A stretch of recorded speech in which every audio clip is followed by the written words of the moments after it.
Hey guys, it's Jeremy here at Metal Music Meltdown, back with another video. What I have today, guys, is another quick album review. I'm just going to be checking out another new band to me, their debut album from the band Profligator. And it's a band out of my hometown, Toronto, Ontario. They're formed in 2024. This is their debut album that just dropped on August the 23rd, 2025. It's an independent release, self-titled. It's got 8 tracks in total, 28 minutes and 40 seconds in length. So pretty short album. It's got its classed on Metallum as a thrash album, and this was brought to my attention by a subscriber, Pete, who told me to kind of check it out. And it's from my hometown, so I really wanted to give it a couple spins and maybe do a review for them because they're locally to me. And this is an odd album. Like Pete did give me a warning about the vocals being a little bizarre. I think was the word he used, and I 100% agree. Bizarre not meaning bad, but they're not thrash metal vocals at all.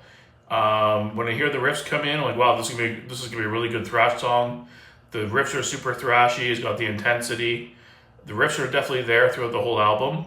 But when the vocals kicked in the first song, which is Blood, Guts, and Glory, it's like this really clean, kind of soaring, theatrical kind of voice. Really threw me for a loop. It was like listening to thrash metal underneath, and then layered with like almost like listening to like a musical, like Rocky Horror Picture Show or something, like a musical. It's kind of weird. So I try to be in the mindset of not thinking of it as a thrash album.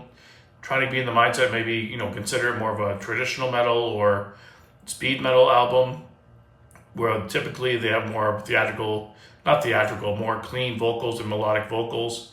But then every time I kept hearing the riffs, my brain kept telling me, Jeremy, those aren't speed metal riffs, those are thrash riffs. And intensity, the beats, the drumming and stuff. Everything about the album screams thrash, except for the vocals. It was kind of a weird listen.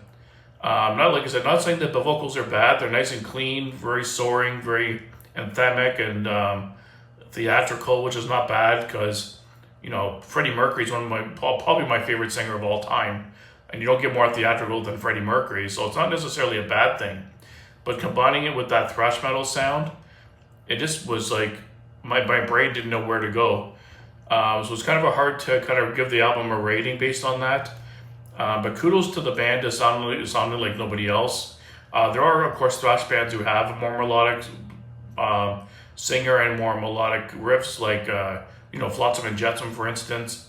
There's definitely more melodic vocals. But this is something completely different. Like I said, more theatrical sounding and grandiose almost. Very different vocals.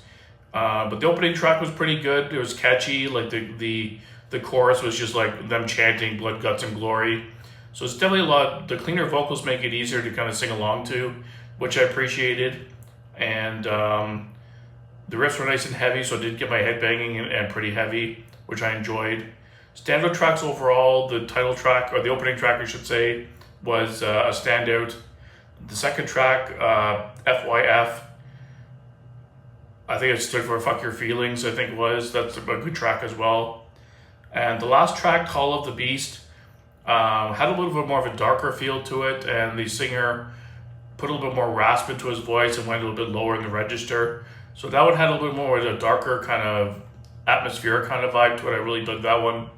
And then they had their spin on a Motorhead cover, Space of AIDS, instead of Ace of Spades. Same, but the lyrics were completely changed up and put their own spin on it. It was kind of an interesting cover. Musically, it sounded very similar, but the overall delivery was different, of course. But overall, an okay album. I didn't really know how to grade it because my mind kept tug-of-warring between thinking it was a speed metal album and thrash metal. Didn't know where to land. But a decent album nonetheless. I would give it a solid 7 out of 10. I would definitely want to give it a couple more listens. I think it's one of those vocals that just have to grow on you, and you have to get that kind of combined sound kind of blended in your brain. But overall, a decent album, some memorable tunes, very catchy, big soaring vocals, great guitar riffs. I just didn't really know where to place it in terms of genre, but overall, a nice listen, 7 out of 10. So thanks for watching, guys. Stay tuned for more great reviews coming up, and keep it metal.